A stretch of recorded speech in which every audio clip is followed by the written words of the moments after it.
వైశాఖ మాసంలోని కృష్ణపక్షంలో వచ్చే ఏకాదశి అపర ఏకాదశి. ఈ రోజు తులసి దళాలతో విష్ణుమూర్తిని పూజిస్తే మోక్ష ప్రాప్తి వస్తుంది. అలాగే అధోగతి పొందిన పితృదేవతలు ఎవరైనా ఉంటే వాళ్ళు ఊర్ధ్వలోకానికి వెళ్తారు. మనం కూడా మృత్యువు తర్వాత ఊర్ధ్వలోకాలకి వెళ్తాము అని చెప్పారు.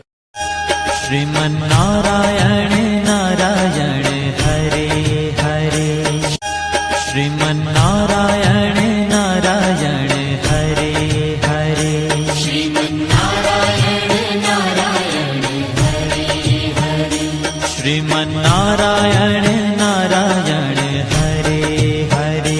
శాంతాకారం భుజగశయనం పద్మనాభం సురేశం, విశ్వాధారం గగనసదృశం మేఘవర్ణం శుభాంగం. శాంతాకారం భుజగశయనం పద్మనాభం